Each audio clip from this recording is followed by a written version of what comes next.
Minha noiva, Sofia, me mandou um áudio por acidente. Até a irmã dela, Chloe, ajudou a planejar tomar meus bens. Mas elas nunca esperaram que aquele áudio destruísse o plano todo. Você não era pra ouvir isso, mas, provavelmente vou dizer sim só pela viagem e pelo anel, óbvio, mas não vou passar minha vida com ele. 17 palavras. 17 palavras idiotas e cruéis que reprogramaram meu cérebro e abriram um buraco no meio do meu peito. Eu tava no estacionamento de um Target. Nada dramático, só uma terça-feira qualquer. Peguei as roupas dela na lavanderia, comprei um carregador reserva pro MacBook dela e tava no carro, esperando o trânsito acalmar para ir para casa. Meu celular vibrou. Um áudio dela. Ela nunca manda áudios. Tocou automaticamente nos alto-falantes do carro antes que eu pudesse pensar. Congelei. O ar no carro ficou tóxico. Não pisquei. Não respirei. Quer dizer, não o odeio. Ele é legal, mas é tão chato.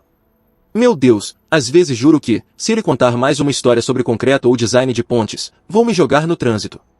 Preciso de paixão. Preciso de alguém que me faça sentir algo, não de alguém que dobra minhas roupas e chama isso de amor. O segundo seguinte durou 1 ano. Uma pausa, depois uma risadinha. Enfim, não sinta pena dele. Ele sobrevive. Caras como ele sempre sobrevivem. São feitos pra solidão. Eu ainda estava segurando as roupas dela. Um suéter lilás escorregou do cabide e caiu no chão do carro, como um insulto final.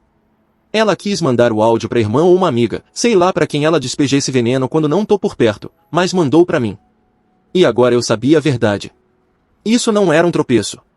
Não era dúvida de última hora. Não era estresse. Era quem ela realmente era. E eu tava farto de ser o cara que ela pisava pra chegar ao próximo capítulo. Naquela noite, não chorei. Ainda não. Fiz as malas devagar, meticulosamente, em silêncio. Mas, antes de ir, fiz algo que ela nunca esqueceria. Algo que ela não viu vindo. Deixei algo que ela não poderia pagar. Não fiz as malas como quem tá fugindo. Não tava enfiando roupas nas bolsas com lágrimas escorrendo enquanto uma playlist triste tocava. Não. Me movi como um contador fechando os livros do ano. Calmo, eficiente, deliberado. Uma gaveta de cada vez. Um pedaço da minha vida de cada vez. Ela ainda estava na aula de pilates ou onde quer que fosse para fingir ser uma pessoa melhor. Eu tinha uns 90 minutos, e não ia desperdiçá-los. Peguei só o necessário, minhas ferramentas, documentos, o relógio velho do meu avô e uma jaqueta que ela odiava, mas que eu amava em segredo. O resto?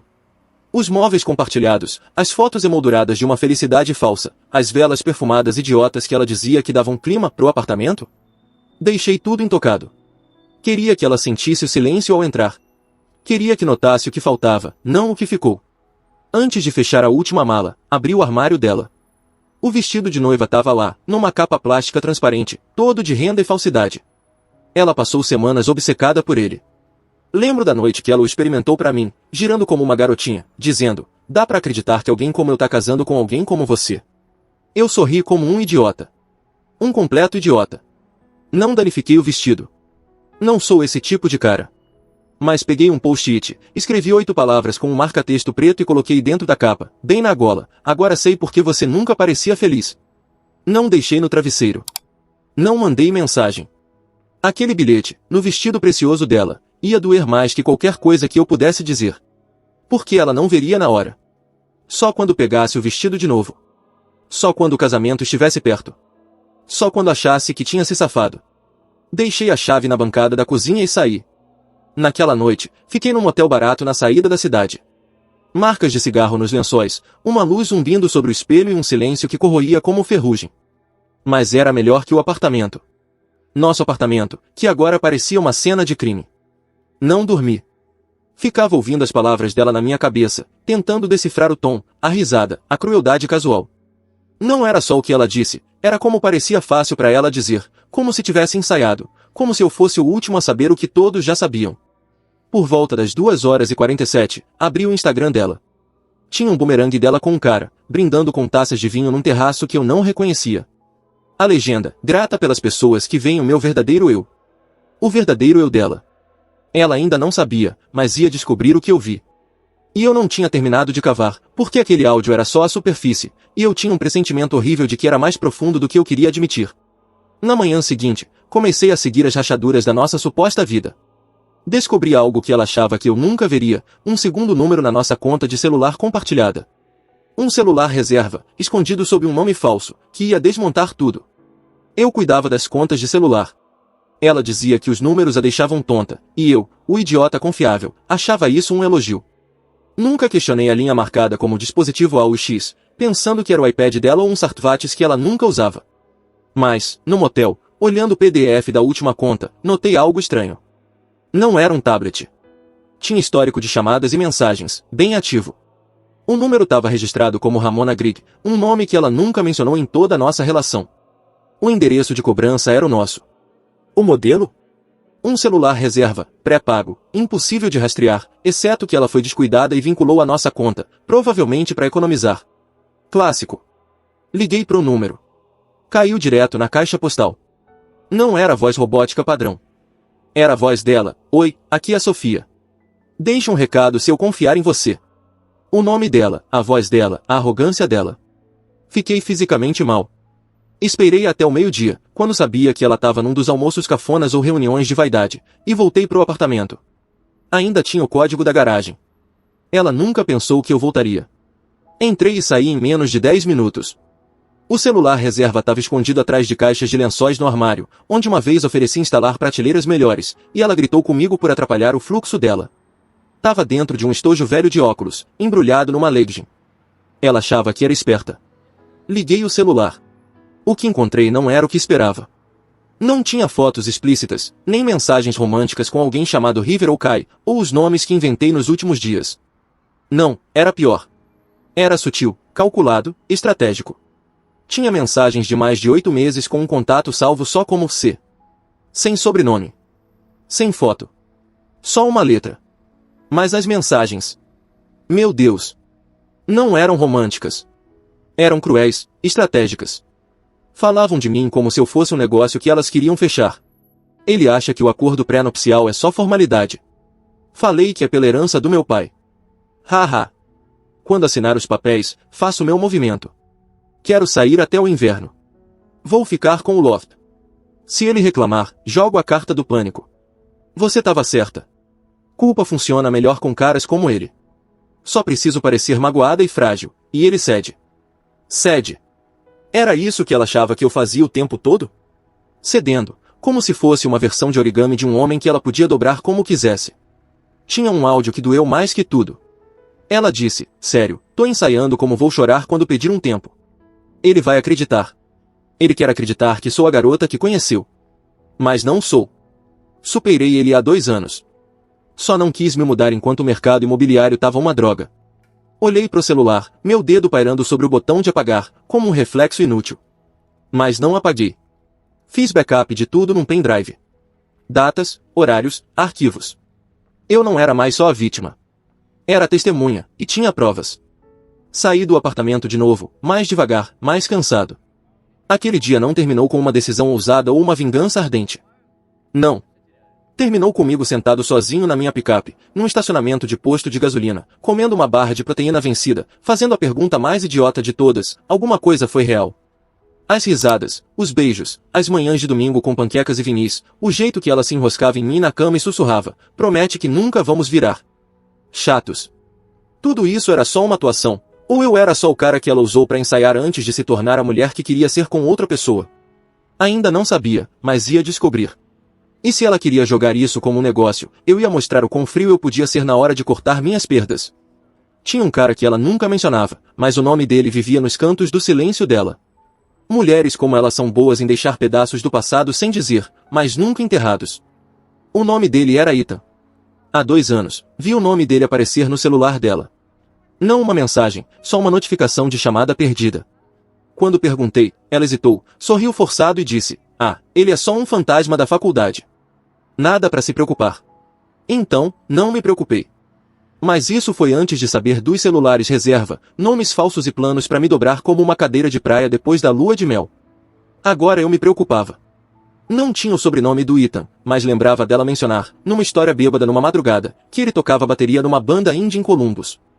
Uma busca rápida no Google me levou a uma foto antiga numa página empoeirada do Facebook, depois a um Instagram que não era atualizado há 6 meses, mas o e-mail dele era público. Não sabia o que dizer, mas mandei uma mensagem, curta e honesta. Você não me conhece, mas sou o noivo da Sofia, ou era. Acho que precisamos conversar. Ele respondeu em 10 minutos. Me encontra no Sacred Grono, na 6th, ao meio-dia. Não traz ela. A cafeteria era pequena, num prédio que parecia uma igreja antiga, com vigas no teto, cadeiras descombinadas e uma barista que parecia odiar felicidade. Ethan já estava lá quando cheguei. Usava um moletom preto, óculos redondos escondendo os olhos, cabelo raspado, sem sorriso, só um aceno. Sentei na frente dele, tentando entender se ele já me odiava ou se eu era só um lembrete de um erro que ele não evitou a tempo. Ele não perguntou nada, só disse, ela fez isso com você também, né? Minha boca secou. Era um conforto estranho. O pior tipo de conforto, perceber que eu não era especial, nem na minha própria dor. Ethan contou que namoraram por 3 anos. Ela terminou numa terça, sem aviso, só com um bilhete e um número desativado. Disse que quase o quebrou. Ela esvaziou a poupança conjunta dizendo que era para um negócio de design, pegou o dinheiro, construiu uma marca sozinha e sumiu. Foi a primeira vez que ouvi roubo emocional em grande escala, e a frase ficou comigo. Mas o que me gelou não foi o que ela fez com ele, foi o que ele disse depois. Ela dizia as mesmas coisas sobre mim que provavelmente está dizendo sobre você. Que eu era chato, previsível, que queria prendê-la numa vida pequena. Ela tem um roteiro, você é só o capítulo mais recente. Mostrei as mensagens. O áudio sobre as lágrimas falsas. Ele nem piscou. Faz sentido. Perguntei quem ele achava que era o C. Ele olhou para o café frio, mexeu com a colher e disse, você não vai gostar, mas acho que é a irmã dela. Isso me atingiu num lugar que eu nem sabia que ainda sentia. Chloe, a irmã. A que chorou quando ficamos noivos e disse que eu era o único homem que amava Sofia incondicionalmente. Aquela Chloe. Ethan se inclinou e sussurrou, como se importasse, elas sempre foram mais um time do que uma família. Você nunca estava casando com ela. Você era um investimento compartilhado, algo que elas planejaram. Não leva pro pessoal. É só como elas são. Ficamos em silêncio depois disso. 2 caras, anos diferentes, o mesmo esquema quebrado. Ele pagou meu café. Não discuti. Saí de lá com a cabeça cheia de fantasmas e o estômago ácido. Liguei para minha mãe só para ouvir alguém que não mentia dizer meu nome. Ela não sabia que algo estava errado, mas disse, Ryan, você parece magro, como se seus ossos estivessem do lado de fora. Falei que estava só cansado.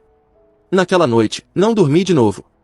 Revisei cada foto, mensagem, risada dos últimos 4 anos, tentando ver se algo foi real, e só encontrava o vazio. Mas não tava com raiva. Ainda não. Tava juntando peças. Por que o que você faz quando alguém planeja sua queda como um quadro do Pinterest? Não grita. Não chora. Planeja sua saída tão bem que elas nem sabem que você se foi. E, quando percebem, só resta o buraco que você deixou, o jogo que elas não sabiam que você podia jogar. As pessoas acham que vingança é barulhenta, que é jogar pratos, arranhar carros, gritar em estacionamentos enquanto vizinhos filmam.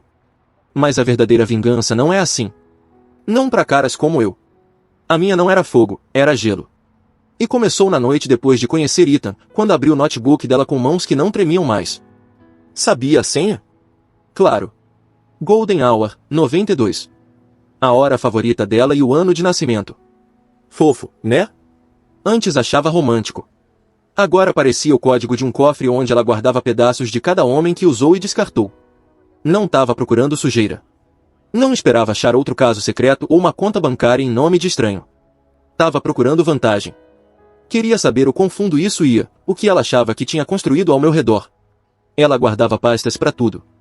Pastas literais, não só planos de casamento, orçamentos e contratos de locais, mas uma pasta chamada Estratégia de Saída. Dentro, anotações, planilhas, cronogramas. Tinha até rascunhos de legendas pro Instagram para anunciar nossa separação amigável depois do casamento, com hashtag sobre crescimento pessoal e deixar ir. Como se minha dor fosse só um momento de marca esperando a data de postagem. Mas o verdadeiro soco no estômago foi uma planilha listando bens, móveis, eletrodomésticos, minha picape, tudo codificado por cores segundo o que ela achava que poderia tomar num acordo pós-nupcial. Ela intitulou o lucro projetado da vida. Fiquei olhando essa frase por um tempo. Lucro projetado da vida. Eu nem era uma pessoa para ela. Era uma coleção de objetos e reações emocionais que ela achava que podia coreografar. Parei de sentir tristeza. Parei de repetir o áudio na cabeça. Parei de me perguntar o que fiz de errado ou como poderia tê-la amado melhor. Isso não era uma relação fracassada, era um assalto. Meu único erro foi não perceber que eu era o cofre. Então comecei a desmontar os planos dela, quieto, eficiente, como quem faz uma limpeza de primavera. Congelei a conta conjunta que ela usava para os depósitos do casamento. Mandei um e-mail educado para o coordenador do local, dizendo que o evento poderia ser cancelado. Saquei a poupança do fundo de entrada e transferi para uma conta só minha. Ela nunca notou. Há muito tempo parou de checar esses detalhes. Liguei para o meu amigo Gabi, que me devia um favor desde que o ajudei num divórcio feio. Ele é advogado de família agora, especialista em pré-nupciais. Mandei as capturas de tela das planilhas. Ele me ligou 20 minutos depois. Ryan, você precisa sair daí antes que ela protocole algo. Se ela protocolar com esses documentos, vai levar muito mais do que merece. Perguntei o que fazer. Ele disse, queima o plano dela antes que ela acenda o fósforo. E foi o que fiz. No dia seguinte, encontrei um tabelião e redigi um documento dizendo que ela abria mão de todos os direitos sobre meus bens, propriedades e veículo em caso de má conduta, engano ou estratégia de saída premeditada. Ainda não entreguei a ela. Não era esse o ponto. O ponto era que agora eu tinha isso. Existia. Tinha dentes. E me fazia sentir que finalmente tinha chão firme sob os pés. Enquanto isso, ela continuava fingindo. Mandava mensagem sobre provas de bolo e se devíamos atualizar a lista de convidados para incluir o novo namorado da prima, que é muito importante no mundo das criptomoedas. Respondi com emojis e parece ótimo, amor. Deixei ela acreditar que eu ainda estava dentro do globo de neve que ela construiu. Mas não estava. Tava do lado de fora, observando, montando meu próprio plano. O gatilho final veio 3 noites depois, com um e-mail anônimo. Sem assunto. Sem texto. Só uma captura de tela. Uma foto dela com outro cara.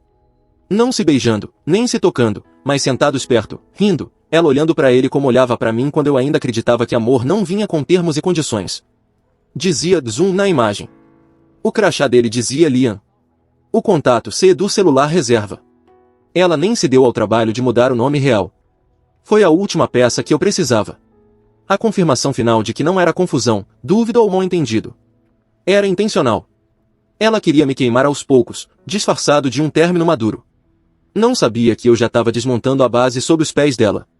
Mas ela ia descobrir logo, porque a prova do vestido era em 3 dias, e eu planejava aparecer, mas não como ela esperava. Dessa vez, eu era quem estava atuando. É estranho entrar numa sala onde todos acham que você tá apaixonado. Eles te olham. Com carinho, sorrisinhos, acenos casuais que dizem, esse cara tem sorte. Se eles soubessem. A sala de provas da boutique cheirava a eucalipto, com música suave saindo de caixas invisíveis. Tudo era pálido, marfim, champanhe, blues e mentiras. A mãe dela estava lá. Chloe, a irmã, tomava algo numa taça de cristal, como se já tivesse ganhado. Queria socar o ar da sala, mas sorri. Esse é o meu lance. Aprendo com os melhores. Se elas queriam uma atuação, eu daria uma de pé. Sofia estava radiante. Essa é a parte cruel. Tava numa plataforma diante de um espelho triplo, meio abotoada num vestido que parecia saído de um catálogo de fantasias de noiva. Não me viu de primeira. Tava de costas para a porta, e a estilista, uma estagiária empolgada chamada Ava, ajustava a barra como se fosse sagrada. Quando ela virou e me viu, piscou como se eu fosse um fantasma, não assustada, só surpresa, como se eu não devesse ser real fora do roteiro dela. Ryan, perguntou, com um sorriso tão doce que senti meus dentes apodrecendo. Entrei devagar, segurando um envelope branco. Nada de ameaças. Nada de explosões. Só a coisa que ela mais odiava, o desconhecido. Pensei em passar aqui, disse, colocando o envelope na bancada de vidro, perto de uma arara de véus brilhantes. Queria te trazer algo. Chloe arqueou a sobrancelha. A mãe dela se mexeu, desconfortável. Ava olhou entre nós, confusa com a falta de fogos de artifício. O que é? Sofia perguntou, forçando uma risada. Só uma coisinha para marcar a contagem regressiva, respondi. Saí sem pausas dramáticas, sem precisamos conversar. Deixei ela ali, no centro da sala, a rainha de um castelo de areia, segurando o envelope como se pudesse explodir. Dentro, ela ia encontrar uma cópia do adendo ao acordo pré-nupcial que eu redigi. O que ela não viu, não assinou e não esperava. Junto, uma carta. Não manuscrita. Ela teria amado isso, e eu não estava mais no ramo de dar o que ela queria. Na carta, escrevi tudo. Sem acusações. Sem palavrões. Só linhas limpas e bombas silenciosas. Você disse que eu era o homem mais seguro que conheceu. Falou como elogio, mas agora sei que era uma desculpa. Você queria segurança para planejar sua fuga sem se preocupar se eu notaria a porta rangendo. Queria um homem que te alimentasse com mentiras, porque a verdade é pesada para o seu paladar. Aqui vai a minha, sei do Liam. Do celular reserva. Do lucro projetado da vida. Você achou que estava jogando xadrez, mas só rearrumava peças num tabuleiro que eu já virei. Terminei com uma frase: se ainda quiser o casamento, vai ter que assinar esse novo acordo na frente do meu advogado antes. A beleza disso? Ela não podia gritar. Não ali. Não na frente da mãe. Não naquele vestido. Teria que esperar até mais tarde, quando as luzes apagassem e a máscara caísse. Naquela noite, ela ligou 3 vezes. Não atendi. Depois veio a mensagem: você tá sendo cruel. Ri alto no escuro, como um cara que finalmente parou de pedir permissão para sentir algo. Ela tava certa. Eu tava sendo cruel, mas só porque fui gentil por tempo demais. Gentileza para ela era uma língua que nunca aprendeu a falar. E a crueldade, quando bem feita, não precisa ser barulhenta. Pode ser um sussurro que ecoa mais que qualquer grito. Esperei, porque conhecia Sofia. Ela não ia desistir ainda. Queria consertar a imagem, segurar a ilusão o suficiente para recuperar o controle. Mas não sabia que meu próximo movimento já estava em ação. E dessa vez, o público não ia aplaudir ela. Quando o holofote se acendesse, sabia que ela tornaria isso público. Era a cara da Sofia. Ela não reagia. Atuava. Dor não era algo que ela admitia. Era algo que reformulava. Não ia gritar num correio de voz ou mandar mensagens raivosas. Não. Ia esperar até contar a história de um jeito que a fizesse heroína incompreendida de uma trama que ninguém mais tinha coragem de contar. Esperei um post. Talvez uma citação. Algo vago e pretensioso como, às vezes, crescer é deixar ir o que você achava que precisava. Mas ela fez pior. Organizou uma festa de noivado. Uma surpresa. Para mim. Mandou convites por um cliente de RP. Cartões digitais preto e dourado. Sem RSVP. Só um horário. Um lugar. E a promessa de uma noite inesquecível celebrando amor, lealdade e novos começos. Eu nem recebi convite. Soube por um amigo em comum que me mandou mensagem: cara, parabéns. Não sabia que vocês tinham voltado. Voltado. Não falava com ela há dias. E lá estava ela, construindo uma narrativa de reconciliação, arrastando meu nome para uma última ilusão para desfilar antes de tudo desmoronar. Dava para sentir. Não era só salvar as aparências. Ela estava encurralada. O adendo ao pré-nupcial. O áudio. A planilha. Ela sabia que as paredes estavam se fechando. E, na cabeça dela, um espetáculo público era a melhor forma de me pressionar a voltar pro roteiro. Funcionava com todo mundo. Menos comigo. Então fiz algo que nunca pensei que faria. Apareci. Não porque queria vê-la. Não porque ligava pro que ela contava. Mas porque tem um poder em confrontar a mentira enquanto ela ainda tenta ser acreditada. O local era um jardim no terraço de um hotel boutique no centro. Luzes de fada. Coquetéis exclusivos.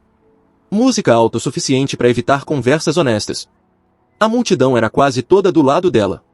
Influencers. Estilistas. Ex-clientes. Pessoas que falavam em hashtags. Entrei sozinho, com o mesmo terno preto que ela disse que me fazia parecer que eu tinha segredos. Ela não fazia ideia. Quando me viu, o corpo dela ficou rígido, como uma marionete que soltaram. Mas o sorriso veio, como um relógio, como se ela ainda pudesse salvar isso. Veio até mim e tentou um beijo. Virei o rosto. As câmeras pegaram isso. Querido, que bom que veio, disse, apertando meu braço, sorrindo para todos menos para mim. Olhei ao redor e disse baixo: por que não conta para eles o que isso realmente é? Os olhos dela nem piscaram.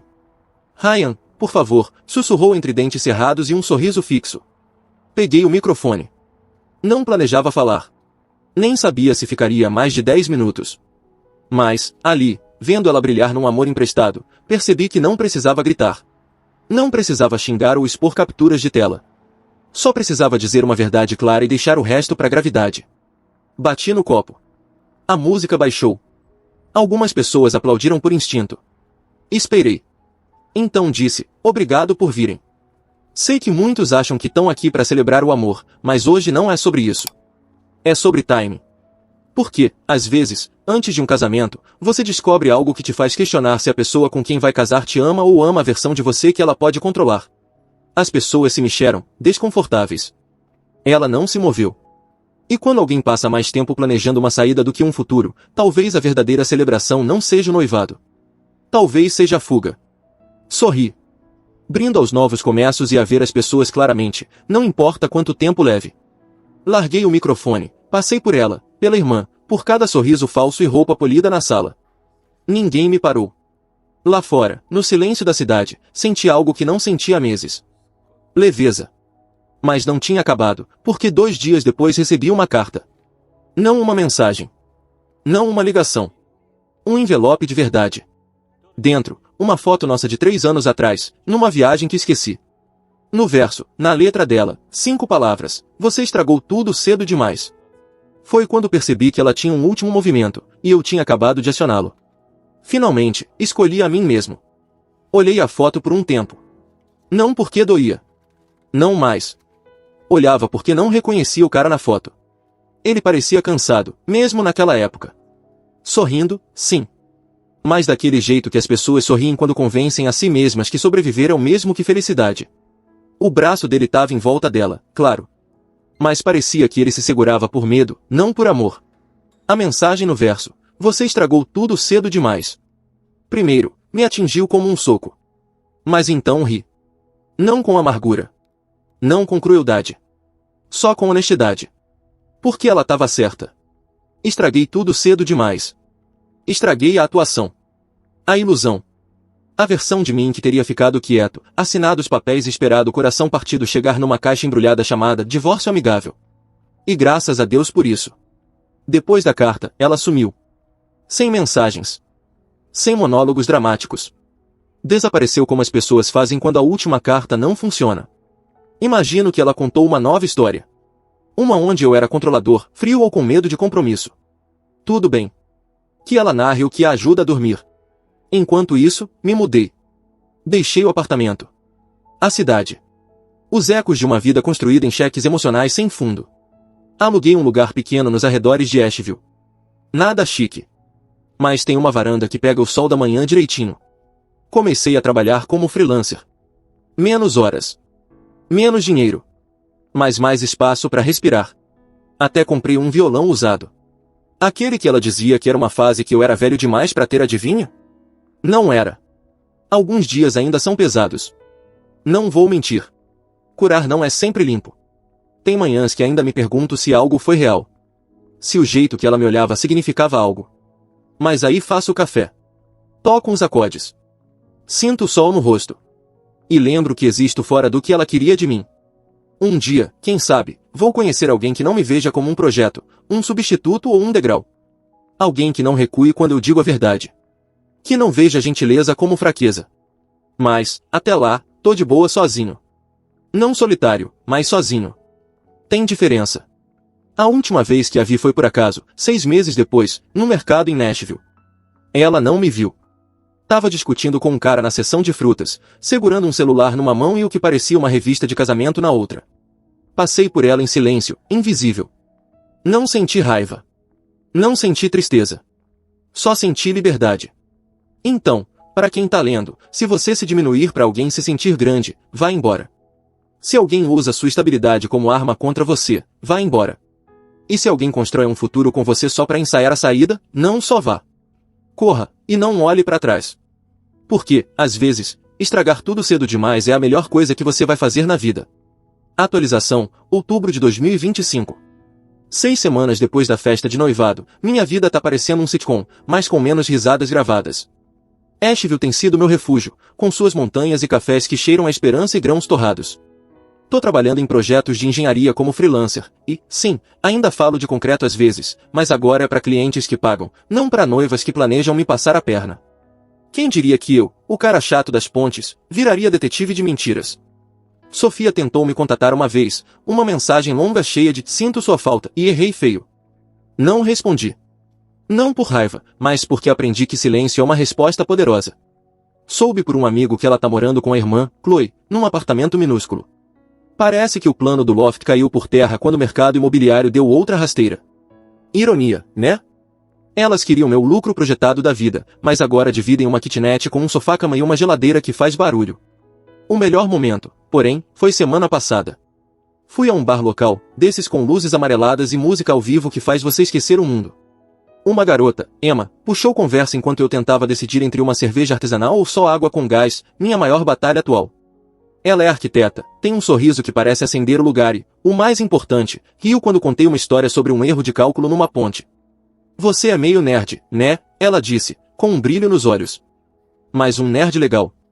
Pela primeira vez, não senti que precisava me explicar. Não sei se vai virar algo. Talvez só uma amizade. Talvez mais. Mas, enquanto tomava minha cerveja, percebi que não estava mais procurando pedaços de Sofia em cada canto. Tava só, vivendo. E, cara, isso é tão bom que quase comprei um abacaxi no mercado por engano, só para celebrar a minha nova vida. Quem precisa de um anel quando você tem liberdade, um violão e um café decente na varanda? Brindo a isso.